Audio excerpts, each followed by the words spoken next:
Capítulo 1 do livro O Poder da Esposa que Ora, de Stonewall Martin. Sua esposa. A parte difícil para a esposa que ora, além do sacrifício do tempo, é manter um coração puro.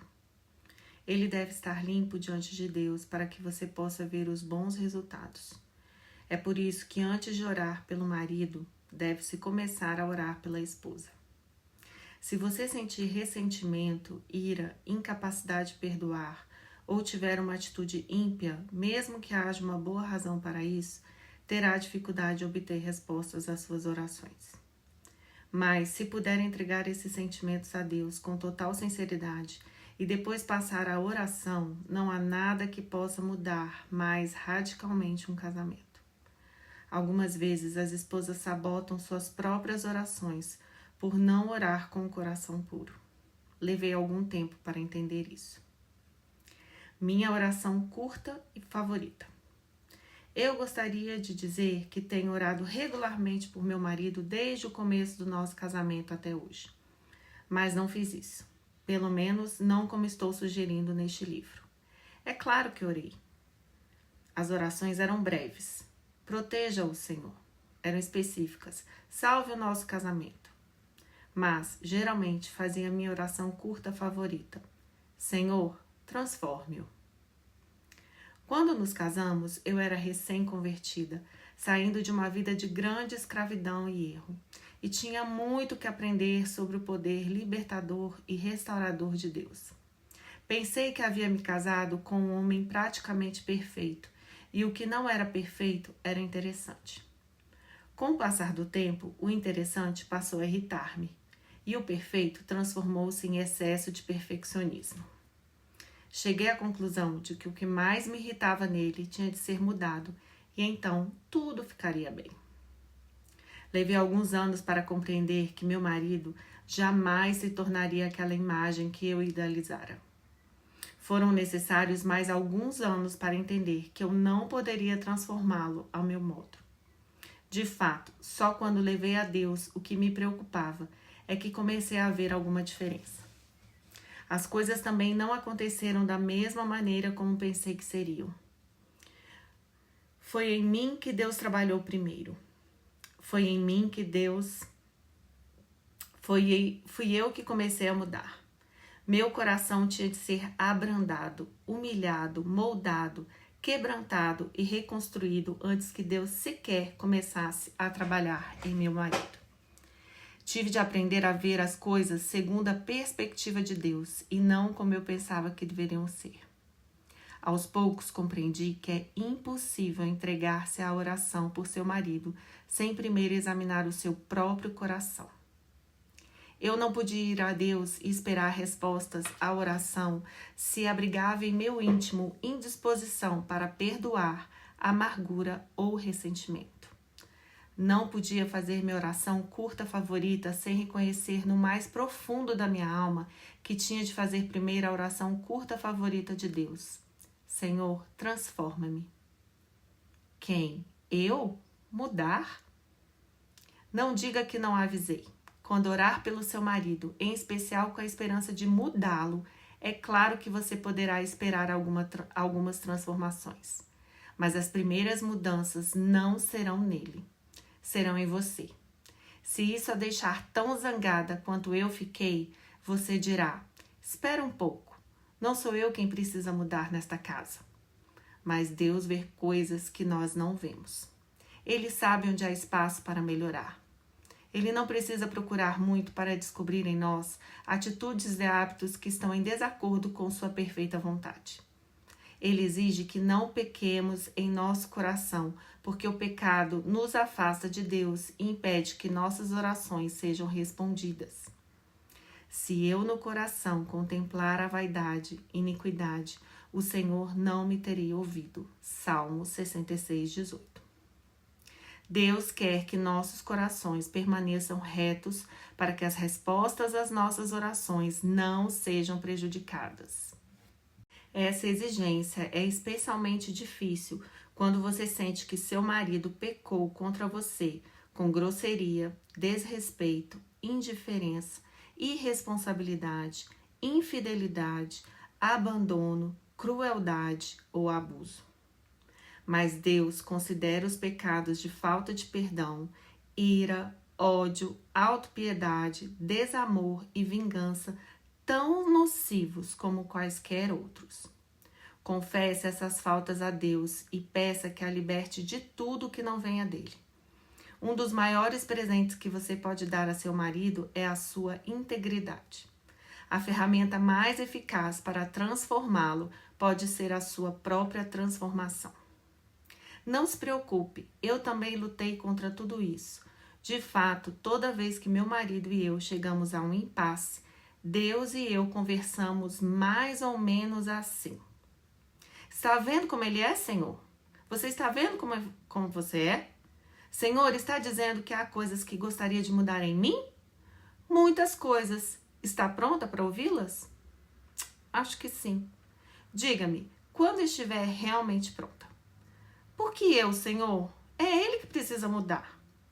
O ponto não é quem precisa mudar. O ponto é quem está disposto a mudar. Mas Deus, isso não é justo. Eu nunca disse que a vida é justa, mas sim que eu sou justo. Mas alguém tem de estar disposto a mudar. Mas é importante preservar o seu casamento? Muito importante. As outras opções são inaceitáveis. Já apresentei o meu caso. Vamos começar mudando você. Ajude-me a tomar a atitude certa sobre isso, Senhor. Isso cabe a você. Tem de orar por meu marido mesmo que ele não esteja orando por mim? É isso mesmo. Mas isso não é... Tá bem. Eu me lembro. A vida não é justa. O Senhor é justo. Desisto. Pode continuar. Ai, isto vai doer. Mudar. Não acredito que eu esteja dizendo isso. Ai, pode transformar-me, Senhor. Doloroso? Sim. Morrer para si mesma é sempre dolorido. Especialmente quando você está convencida de que a outra pessoa precisa de mais mudanças do que você. Mas esse tipo de sofrimento leva à vida. A outra alternativa é também dolorosa e seu final é a morte de um sonho, de uma relação, de um casamento e de uma família. Deus pode ressuscitar o casamento, mais morto que existe, mas é preciso humilhar-se diante dele e desejar viver do seu modo, com perdão, bondade e amor. Significa esquecer o passado e toda a mágoa associada a ele e estar disposta a perder a discussão a fim de ganhar a guerra. Não estou dizendo que você tenha de tornar-se uma pessoa sem personalidade, sentimentos ou ideias próprias, ou ser um saco de pancadas para os caprichos do seu marido. Deus não exige isso de você. De fato, se estiver em qualquer tipo de perigo físico ou emocional, saia imediatamente da situação. Vá para um lugar seguro e peça ajuda. Você pode orar ali enquanto seu marido recebe o aconselhamento de que necessita. Submissão não é algo que se exija, mas deve ser prestado voluntariamente. Jesus disse: quem, todavia, perde a vida por minha causa, achá-la-á. Mateus 10:39. Mas entregar a sua vida é algo que você faz deliberadamente e não algo que lhe é tirado à força. O que eu estou dizendo é que a sua atitude deve ser, seja qual for a sua vontade, Senhor, mostra-me e eu farei. Significa estar disposta a morrer para si mesma e dizer, transforma-me, Senhor. A linguagem do supremo amor. Algo surpreendente acontece em nosso coração quando oramos por outrem. A inflexibilidade se desfaz. Tornamo-nos capazes de superar as mágoas e perdoar. Acabamos até amando a pessoa por quem oramos. É milagroso. Isso acontece porque, quando oramos, entramos na presença de Deus e Ele nos enche com o seu espírito de amor. Quando você ora por seu marido, o amor de Deus por ele irá crescer em seu coração. Você irá descobrir também o amor por você crescendo no coração dele. sem que ele saiba sequer que você está orando a seu favor. É por isso que a oração é a linguagem suprema do amor. Ela consegue comunicar-se de uma forma como nós não conseguiríamos. Já vi mulheres que não sentiam mais amor pelo marido descobrirem que esses sentimentos vieram com o tempo, à medida que oravam. Algumas vezes elas se sentiram diferentes logo depois da primeira oração sincera. Falar com Deus sobre o seu marido é um ato de amor. A oração dá lugar ao amor, que gera mais oração, que por sua vez dá lugar a mais amor. Mesmo que a sua oração não seja feita por motivos completamente generosos, eles irão tornar-se menos egoístas à medida que a oração continuar. Você irá perceber que está sendo mais amorosa em suas reações. Notará que problemas que antes provocavam conflitos entre ambos deixaram de ocorrer. Vocês chegarão a acordos mútuos sem discutir. Esta unidade é vital. Quando não estamos unidos, tudo desmorona. Jesus disse: todo reino dividido contra si mesmo ficará deserto, e toda cidade ou casa dividida contra si mesma não subsistirá. Mateus 12, 25. A oração promove unidade, mesmo que vocês não estejam orando juntos.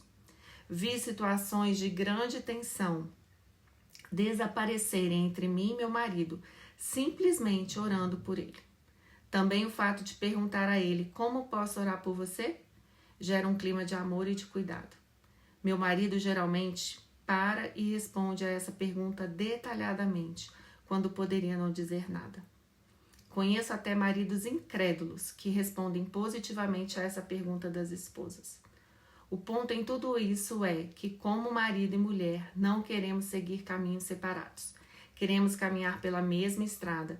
Queremos ser companheiros profundamente compatíveis e sentir o amor que dura para toda a vida. A oração, como linguagem suprema do amor, permite que isso aconteça. Eu nem sequer gosto dele. Como posso orar por ele? Você já ficou com tanta raiva de seu marido que a última coisa que queria era orar por ele? Eu já fiquei. É difícil orar por alguém quando você está zangada ou ele a magoou. Mas é exatamente isso que Deus quer que façamos. Se Ele nos pede para orar pelos nossos inimigos, quanto mais deveríamos estar orando pela pessoa com quem nos tornamos uma e devemos amar? Mas como superar a incapacidade de perdoar e a atitude crítica? A primeira coisa a fazer é ser completamente honesta com Deus. Para derrubar os muros em nosso coração e quebrar as barreiras que impedem a comunicação, temos de ser totalmente francas com o Senhor sobre os nossos sentimentos. Não precisamos fingir para Deus, pois Ele já conhece a verdade e apenas quer ver se estamos dispostas a admitir e confessar nossa desobediência. Se agirmos assim, Ele poderá trabalhar o nosso coração. Se estiver com raiva de seu marido, conte isso a Deus. Não permita que o sentimento se torne um câncer crescente a cada dia. Não diga: vou viver a minha vida e ele que viva a dele. Há um preço a pagar quando agimos independentemente um do outro. No Senhor, todavia, nem a mulher é independente do homem, nem o homem é independente da mulher. 1 Coríntios 11, 11. Diga em vez disso: Senhor, nada em mim quer orar por este homem. Confesso minha ira, minha mágoa, incapacidade de perdoar, meu desapontamento, ressentimento e minha dureza de coração para com ele. Perdoe-me e dê-me um coração puro e um espírito reto diante do Senhor. Conceda-me uma atitude nova, positiva, alegre, amorosa, perdoadora em relação a ele. Onde tiver errado, revele isso a ele e convença o seu coração nesse sentido. Leve-o pelos caminhos do arrependimento e da libertação. Ajude-me a não me afastar dele emocionalmente, mental ou fisicamente, pela falta de perdão. Onde qualquer de nós deva pedir perdão ao outro, ajude-nos a fazer isso. Se houver algo que eu não esteja vendo e que esteja fazendo aumentar esse problema, revele-o a mim e ajude-me a compreender. Remova qualquer motivo de mal-entendido que tenha gerado incompreensão ou falta de comunicação. Se houver um comportamento que deva mudar em qualquer de nós, oro para que o Senhor permita que essa mudança ocorra. Por mais que deseje manter a minha ira contra ele, por achar que é justificada, quero fazer a sua vontade. Entrego ao Senhor todos esses sentimentos. Dê-me uma sensação de amor renovado por meu marido e as palavras para resolver essa situação. Se você achar capaz, tente esta pequena experiência e veja o que acontece. Ore todos os dias por seu marido durante um mês, baseando-se a cada dia em um dos 31 motivos incluídos nos 31 capítulos deste livro. Peça a Deus para derramar as suas bênçãos sobre ele e encher vocês dois com o seu amor. Observe se o seu coração não se abranda em relação a ele. Note se a atitude dele também não muda. Observe se o relacionamento de vocês não está melhor. Se tiver dificuldade em assumir esse tipo de compromisso em oração, pense no assunto sob a perspectiva do Senhor. Ver seu marido através dos olhos de Deus, não apenas como seu marido, mas como filho de Deus, um filho a quem o Senhor ama. Pode ser uma grande revelação. Se alguém telefonasse e lhe pedisse para orar por seu filho, você faria isso, não é? Pois então, Deus está pedindo. Cale-se e ore. A Bíblia diz que há tempo para tudo. E isso nunca é mais verdadeiro do que no casamento. Especialmente quando se trata do que dizemos. Há tempo para falar e tempo para ficar calada. E feliz é o homem cuja esposa pode discernir entre essas duas coisas. Quem quer que esteja casado há algum tempo sabe que há coisas que seria melhor não dizer. A esposa tem a capacidade de magoar o marido mais do que qualquer outra pessoa. E ele pode fazer o mesmo com ela. Não importa a quantidade de desculpas, as palavras não podem ser apagadas. Elas só podem ser perdoadas, e isso nem sempre é fácil. Algumas vezes, qualquer coisa que digamos só irá prejudicar o andamento daquilo que Deus quer fazer. Portanto, é melhor calar-se e orar. Quando Michael e eu nos casamos, eu não falava muito, mesmo se sentisse que algo estava errado. Depois que nosso primeiro filho nasceu, comecei a exteriorizar meus pensamentos. Porém, quanto mais eu manifestava minhas objeções e opiniões, mais ele resistia e mais brigávamos. Tudo o que eu dizia não só não levava a nada com respeito às minhas intenções, como tinha o efeito oposto. Levei anos para aprender o que milhares de mulheres aprenderam no correr dos séculos. Implicar não adianta. Criticar não adianta. Algumas vezes só falar também não adianta. Descobri que a oração é a única coisa que sempre funciona. A segurança que a oração lhe oferece reside no fato de que você precisa da mediação de Deus para fazê-la. Isso significa você não pode livrar-se com atitudes, pensamentos ou motivos errados. Quando oramos, Deus revela em nossa personalidade aquilo que resiste à sua ordem das coisas. Meu marido não fará algo que ele não queira e, se o fizer, os membros mais próximos de sua família pagarão por isso. Se há alguma coisa que eu realmente quero que ele faça, aprendi que devo orar sobre o assunto até que eu tenha a paz de Deus em meu coração, para só então pedir. Às vezes, nessas ocasiões, Deus muda o meu coração ou me mostra um modo diferente de agir, não precisando, portanto, dizer nada. Se tenho que dizer algo, tento não falar impensadamente. Oro primeiro, pedindo a orientação de Deus. Levei, porém, bastante tempo para entender isso. Num dia em que li o provérbio, melhor é morar numa terra deserta do que com a mulher rixosa e iracunda, Provérbios 21:19. Por alguma razão, essas palavras tocaram um ponto sensível. Mas, Senhor, questionei, e o provérbio 27:5? Melhor é a repreensão franca do que o amor encoberto. As esposas não têm de dizer ao marido quando alguma coisa está errada? Ele replicou, Tudo tem o seu tempo determinado e há tempo para todo propósito debaixo do céu. Tempo de estar calado e tempo de falar. Eclesiastes 3, 1, 7. O problema é que você não sabe quando fazer uma coisa ou outra e não sabe como fazê-la em amor. Está bem, Senhor, disse eu. Mostre-me quando falar e quando ficar calado e orar. A primeira oportunidade para isso veio na mesma hora. Eu havia começado um novo grupo de oração feminina em minha casa e as vidas se transformaram tanto que sugeri a meu marido que começasse um grupo assim com os homens. Mas ele não quis nem saber do assunto. Não tenho tempo, foi a sua resposta de desagrado com a ideia. Quanto mais eu falava a respeito, mais irritado Michael ficava. Depois de receber as instruções de Deus, cale-se e ore, decidi tentar essa abordagem. Deixei de falar na questão e comecei a orar. Pedi também ao meu grupo de oração que orasse comigo. Fazia mais de 2 anos que eu deixara de mencionar o assunto a ele e começara a orar, quando Michael anunciou um dia, subitamente, que estava organizando um grupo semanal de oração para homens. O grupo continua se reunindo desde então, e meu marido ainda não sabe que eu orei.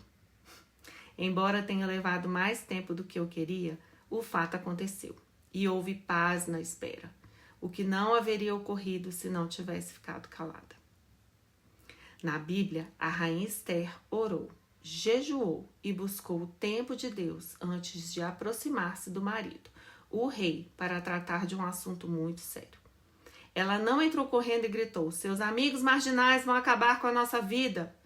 Em vez disso, ela orou primeiro e cuidou do marido com amor, enquanto Deus preparava o coração dele. O Senhor sempre nos dará as palavras para dizer e nos mostrará quando dizê-las, se pedirmos isso a Ele. O momento oportuno é tudo. Conheci pessoas que usam a desculpa de serem sinceras para destruir outros com as suas palavras. A Bíblia diz: o insensato expande toda a sua ira, mas o sábio, afinal, lhe a reprime. Provérbios 29, 11.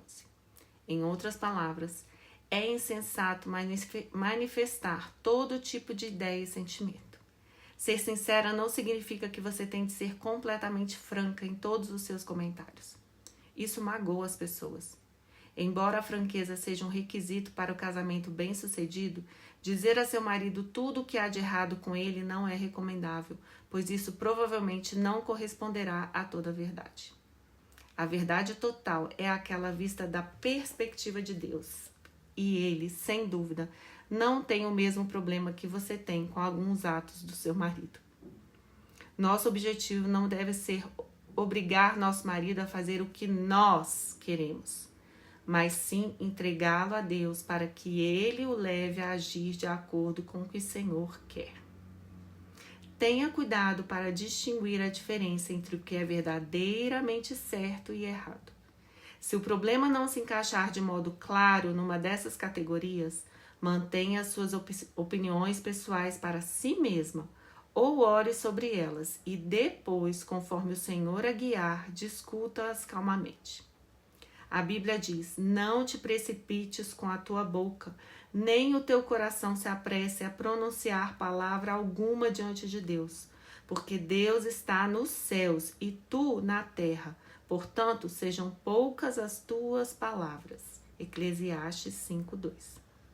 Há ocasiões em que você deve apenas ouvir e não dar conselhos, apoiar e não fazer críticas construtivas. Não estou sugerindo de forma alguma que você se torne um capacho, tímido, que nunca confronta seu marido com a verdade, em especial quando for para o bem dele. Sem dúvida, você deve expressar claramente suas ideias e sentimentos.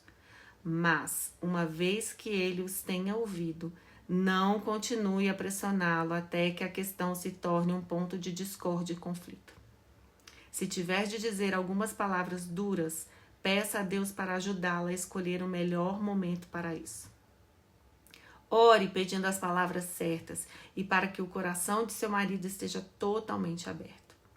Sei que será difícil se for algo que você está ansiosa para dizer, Mas por mais difícil que pareça, é melhor deixar que Deus ouça primeiro, a fim de temperar as palavras com o seu espírito.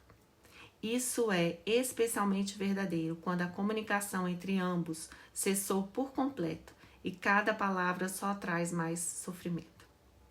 Gostaria de ter aprendido há mais tempo a orar antes de falar. Minhas palavras frequentemente provocavam uma reação defensiva em meu marido, resultando em respostas ásperas que ambos lamentávamos. Ele julgava que, com as minhas sugestões, eu estava pressionando a fazer ou a ser algo, embora eu sempre tivesse em mente o seu bem. Era preciso que Deus falasse com ele. Quando vivemos pelo poder de Deus, em vez de pelas nossas próprias forças, não temos de lutar pelo poder com nossas palavras. Porque o reino de Deus consiste não em palavra, mas em poder. 1 Coríntios 4:20. Não são as palavras que dizemos que fazem diferença, mas o poder de Deus que as acompanha. Você ficará surpresa ao ver quanto poder as suas palavras têm quando ora antes de falar. Ficará ainda mais espantada com o que pode acontecer quando se cala e deixa Deus trabalhar. Cristão ou não? Se o seu marido não é cristão, provavelmente você já sabe qual será a reação dele ao falar-lhe sobre o Senhor. Em especial se ele não respondeu das primeiras vezes em que você tentou falar a respeito. Não se trata de não poder dizer nada a ele, mas se o que você diz sempre é recebido com indiferença ou irritação, o passo seguinte é manter-se calada e orar. A Bíblia nos ensina que a mulher pode ganhar o marido sem dizer palavra, porque o que ele observa na esposa fala mais alto do que ela lhe diz. Seja ganho o marido sem palavra alguma, por meio do procedimento de sua esposa. 1 Pedro 3:1. Mesmo que as coisas ainda não sejam como Deus afirma, Ele nos fala a respeito delas como se já fossem realidade. Você pode fazer isso também. Pode dizer, não vou fingir, mas vou falar de coisas que não fazem parte da vida de meu marido como se já fizessem. Embora ele não tenha fé, vou orar por ele como se tivesse. É claro que você não pode forçá-lo a fazer algo que ele não quer, mas pode acessar o poder de Deus mediante a oração, para que a voz do Senhor penetre a alma de seu marido. Não importa quanto tempo você tenha de orar para que ele venha a conhecer a Deus. Mesmo que leve a vida inteira, o tempo não terá sido desperdiçado. Enquanto isso, quer seu marido seja cristão, quer não, você poderá fazer todas as orações deste livro por ele e esperar ver respostas importantes para elas. Criando um lar. Não importa até que ponto você seja liberal. Se for casada, haverá sempre duas áreas que no final das contas serão de sua responsabilidade: a casa e os filhos. Mesmo que você seja a única que trabalhe, que seu marido fique em casa para cuidar dos afazeres domésticos e dos filhos, espera-se que você mantenha sua casa como um santuário de paz. Uma fonte de alegria, aceitação, rejuvenescimento, educação, descanso e amor para a sua família. Além disso, espera-se que você seja sexualmente atraente, boa cozinheira, boa mãe, além de física, emocional e espiritualmente preparada. Isso é demais para a maioria das mulheres, porém as boas notícias são que você não precisa fazer isso tudo sozinha. Pode buscar a ajuda de Deus. Peça ao Senhor para mostrar-lhe como tornar o seu lar um abrigo seguro que proteja a sua família, um lugar onde exista criatividade e comunicação contínuas. Peça a Deus para ajudá-la a manter a casa limpa, a roupa lavada, a cozinha em ordem, a despensa e a geladeira cheias e as camas arrumadas. Trata-se de coisas básicas pelas quais um homem talvez não elogie a esposa todos os dias ou nunca, mas ele notará se não forem feitas. Meu marido pode não abrir o armário para procurar uma lâmpada ou uma pilha durante meses, mas quando faz isso, quer que elas estejam lá. Ele também não quer sair tarde do trabalho e ao chegar em casa certa noite, descobrir que não há pão para um sanduíche. Faça o máximo para que essas coisas não faltem. Peço a Deus que me ajude a manter uma casa que leve meu marido a ter prazer em voltar para ela e em convidar aos amigos. Não é necessário possuir mobília cara ou contratar um decorador para fazer tudo isso. Minha primeira casa era pequena e a mobília de segunda mão. Pintei-a inteirinha com a ajuda de uma amiga e a tornei aconchegante. Isso só exige um pouco de bom senso e cuidado. Parte de tornar a casa um lar é permitir que seu marido seja o cabeça, para que você possa ser o coração. Tentar ser ambas as coisas é demais. Deus colocou o marido como cabeça da família, quer ele mereça ou não, quer ele desempenhe essa função adequadamente ou não. Essa é a ordem de Deus para as coisas. Isso não significa que uma posição é mais importante do que a outra. Elas andam juntas. Se o seu marido deve ser o cabeça da casa, você tem de permitir-lhe a liderança. Se você deve ser o coração do lar, terá de dar os passos necessários para isso, ainda que você contribua de modo relevante para o sustento financeiro. Tentar inverter essa ordem dá lugar a um constante conflito. Não estou querendo dizer que a mulher não pode trabalhar e que o marido não pode cuidar da casa. As atitudes do coração e da cabeça que fazem a diferença. Houve semanas, enquanto eu terminava um livro, em que meu marido tomou conta das crianças e da casa para que eu pudesse cumprir os prazos. Isso nunca depreciou a sua autoridade ou me fez usurpar a sua posição. Foi algo que ele fez por mim. Houve ocasiões em que ele precisou que eu trabalhasse para que ele pudesse descansar. Fiz isso por ele. Trata-se de um equilíbrio delicado para a maioria das pessoas e, portanto, é melhor orar para que a integridade das duas posições no lar, cabeça e coração, não fiquem comprometidas. Manter a ordem na casa não significa que ela tem de ser perfeita, mas não deve ficar fora de controle. Se você estiver trabalhando tanto quanto ele para o sustento da casa, as responsabilidades domésticas devem ser compartilhadas. Se ele não quiser compartilhá-las, gastar uma certa quantia em dinheiro para que alguém ajude você algumas horas por semana é mais barato do que um divórcio, um terapeuta, um médico ou um funeral. Peça a Deus que lhe mostre o que fazer nesse caso. Tudo o que eu disse sobre o lar se aplica também ao seu corpo, alma e espírito. Algum esforço deve ser feito para mantê-los. Ouvi certa vez um programa de rádio em que uma mulher telefonou para queixar-se a um psicólogo que o marido lhe dissera que não era mais atraente. O psicólogo respondeu: "O que você está fazendo para ser atraente?" A mulher não teve resposta. O ponto é este: ser atraente não acontece por si só. Até as mulheres mais deslumbrantes do mundo fazem muito para manter sua aparência sempre atraente. A rainha Esther era uma das mulheres mais belas em seu país. E mesmo assim, ela passou 1 ano se embelezando antes de encontrar o rei. Temos de perguntar a nós próprias a mesma coisa. O que estou fazendo para me tornar atraente para o meu marido? Estou sempre limpa e cheirosa? Faço exercícios com frequência para manter meu corpo interno e externamente sadio? Procuro preservar minhas forças e vitalidade com uma dieta sadia? Minhas roupas são atraentes? E, mais importante que tudo, passo tempo a sós com Deus todos os dias? Garanto que quanto mais tempo você passar com o Senhor, mais radiante se tornará. Enganosa é a graça e vã a formosura, mas a mulher que teme ao Senhor, essa será louvada. Provérbios 31:30. Você precisa investir em si mesma, sua saúde e seu futuro. É egoísmo não fazer isso. Ore a Deus para mostrar-lhe os primeiros passos e depois capacitá-la a dá-los. Convide o Espírito Santo para habitar no seu coração e no seu lar. Libertando-se das expectativas. Estávamos casados há pouco quando um dia meu marido me telefonou do escritório e pediu que eu preparasse um prato especial de frango para o jantar. Fui ao supermercado, comprei os ingredientes, preparei o prato e quando ele chegou em casa foi entrando e dizendo: "Não estou com vontade de comer frango hoje, prefiro carne." Não é preciso dizer o que me passou pela mente, né? Porque tenho a certeza de que você já sabe. Esse não foi um incidente isolado. Outros aconteceram com frequência.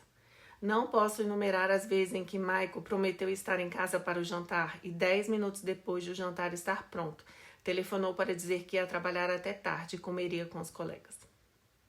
Aprendi finalmente que não adiantava ficar zangada, magoada ou ressentida. Isso só piorava as coisas. Ele se colocava na defensiva por pensar que eu não entendia a sua situação. Compreendi que era mais saudável para nós dois se eu deixasse de lado minhas expectativas. A partir de então, preparava as refeições apenas para minhas crianças. Se Michael pudesse juntar-se a nós, era uma surpresa agradável. Se não pudesse, eu conseguia sobreviver. Aprendi que quando coisas desagradáveis acontecem, é melhor lembrar-me das boas qualidades de meu marido. Recordo-me de como ele me ajuda algumas vezes com os trabalhos domésticos e a cozinha. Ele é fiel e não me dá motivo para duvidar disso. É cristão e vai à igreja, lê a Bíblia, ora e possui padrões morais elevados. Ele me ama e a nossos filhos. Usa seus talentos para a glória de Deus. É um homem bom, generoso. As coisas poderiam ser bem piores, portanto não vou me queixar se ele está ou não em casa para o jantar. Acho que se eu pudesse ajudar uma recém-casada em qualquer área, seria para dissuadi-la de iniciar o casamento com uma enorme lista de expectativas e depois frustrar-se porque o marido não corresponde a elas. É claro que há alguns itens básicos que devem ser tratados antes do casamento, tais como fidelidade, sustento financeiro, honestidade, bondade, decência, padrões morais elevados, amor e proteção. Se você não tiver essas coisas, poderá pedi-las. Se ainda assim não conseguir obtê-las, poderá orar. Mas, quando se trata de pontos específicos, você não pode exigir que uma única pessoa satisfaça todas as suas necessidades. O homem pode sentir-se excessivamente pressionado em ter de fazer isso e ainda realizar seus sonhos. Em vez disso, leve suas necessidades a Deus em oração e espere dele as respostas. Se tentarmos controlar nosso marido com uma enorme lista a qual deve corresponder e depois ficamos zangadas quando ele não consegue, nós é que estamos erradas. Os maiores problemas em meu casamento ocorreram quando minhas expectativas do que eu pensava que Michael devia ser ou fazer não coincidiam com a realidade de quem ele era. Livre-se do maior número possível de expectativas. As mudanças que você gostaria que ocorressem em seu marido ou que ele tenta fazer em si mesmo para agradar você estão condenadas ao fracasso e trarão desapontamentos para ambos. Em vez disso, peça a Deus para fazer quaisquer mudanças necessárias. Ele fará um trabalho muito melhor, porque tudo quanto Deus faz durará eternamente e nada se lhe pode acrescentar e nada lhe tirar. Eclesiastes 3,14. Aceite seu marido como ele é e ore para que ele cresça. Depois, quando a mudança acontecer, será porque Deus trabalhou nele e ela será duradoura. Somente em Deus, ó minha alma, espera silenciosa, porque dele vem a minha esperança. Salmo 62:5. Suas maiores expectativas devem ser colocadas em Deus e não em seu marido. Com todo o respeito devido,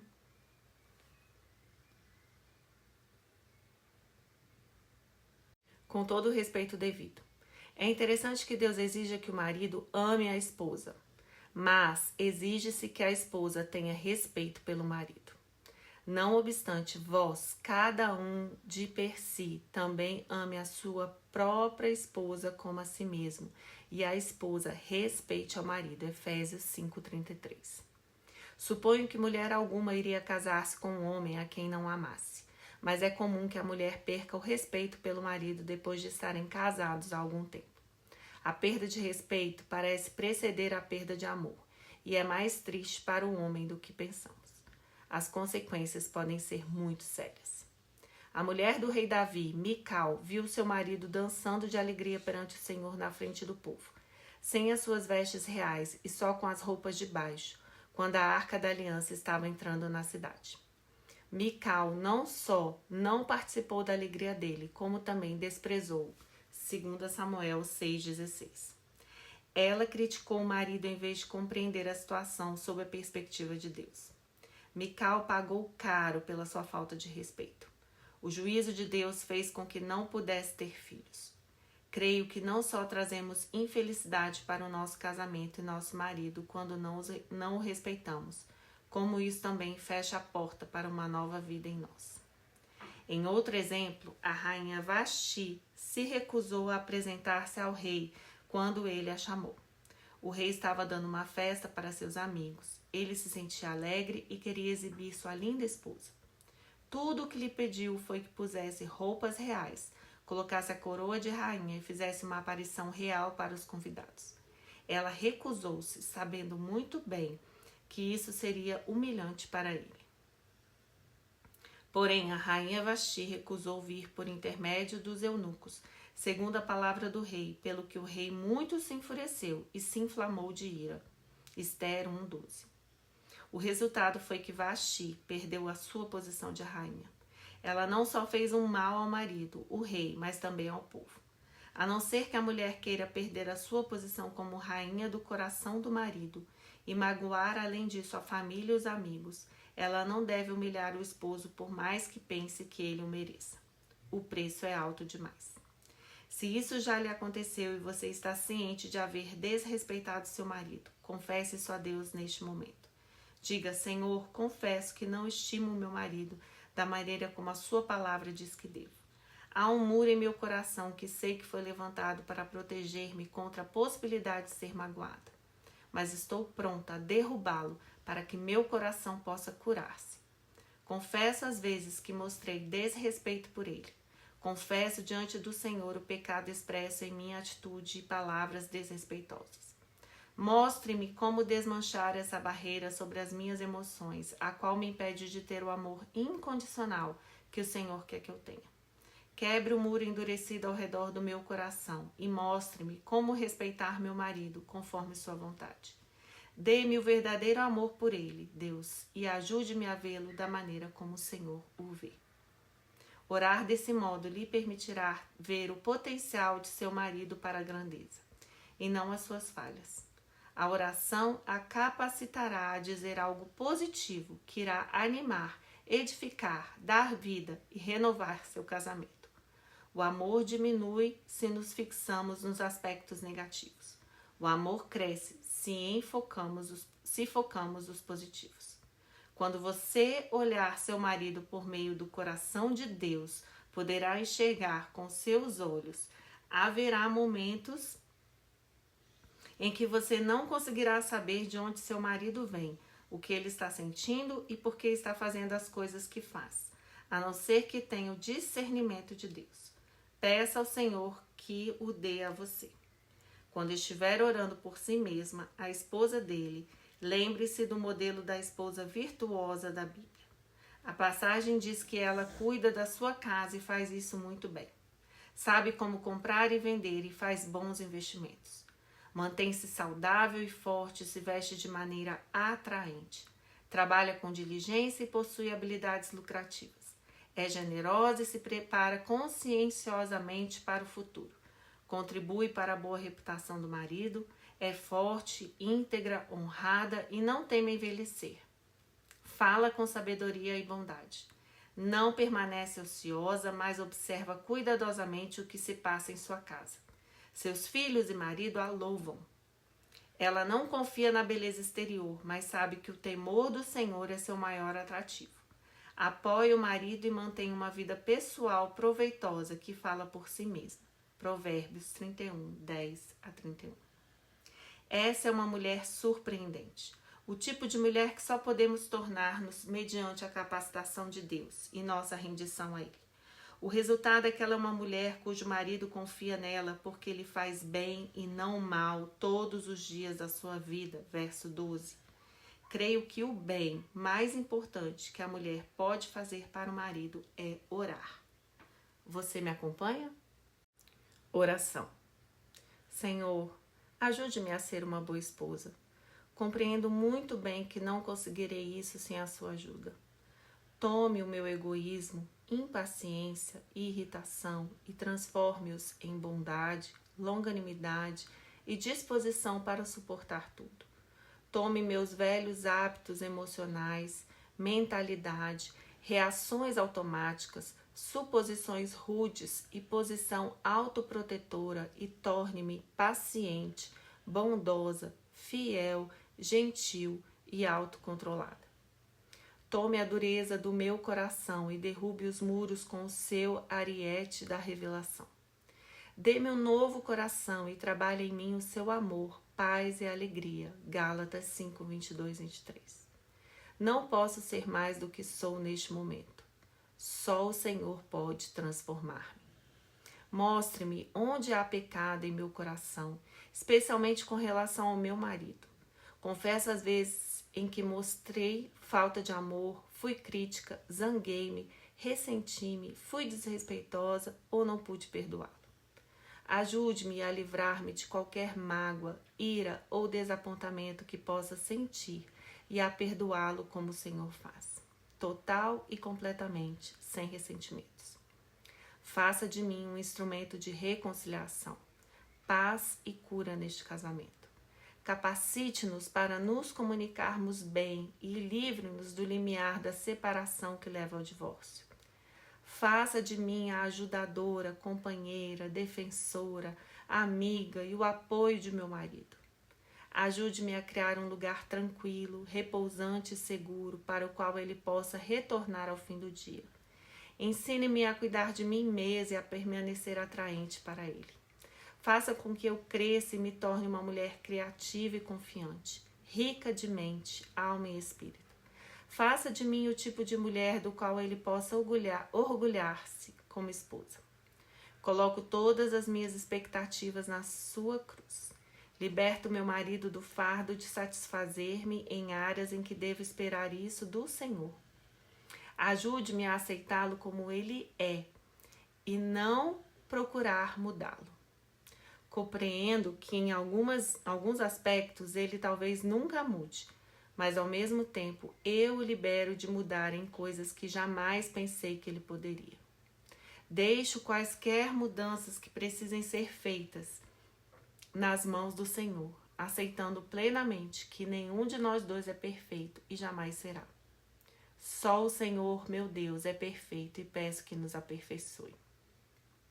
Ensine-me a orar por meu marido e a fazer das minhas orações uma verdadeira linguagem de amor.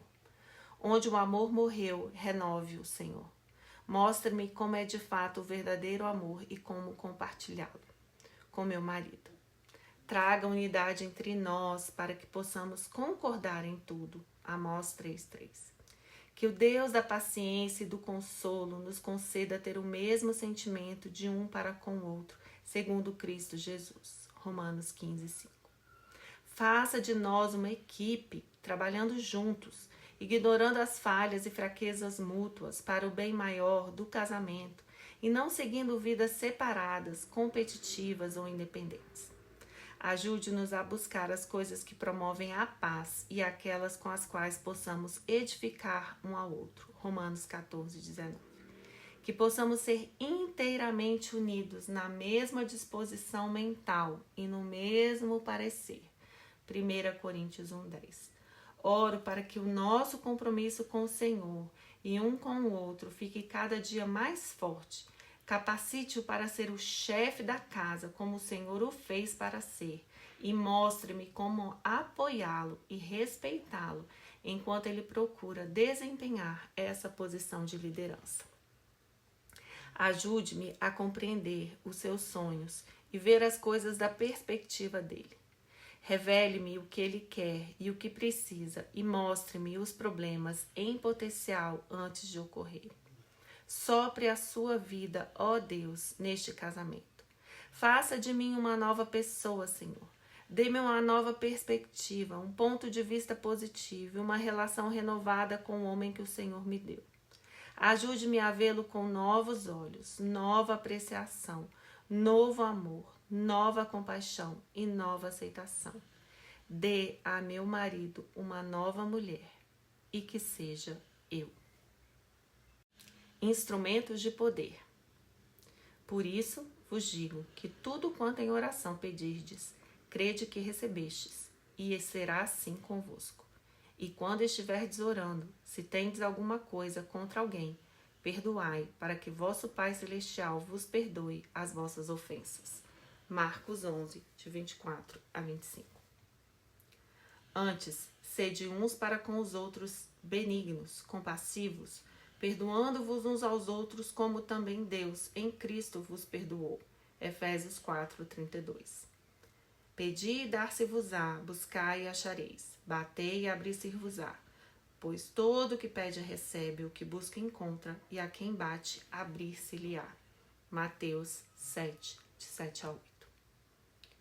Com a sabedoria edifica-se a casa, e com a inteligência ela se firma.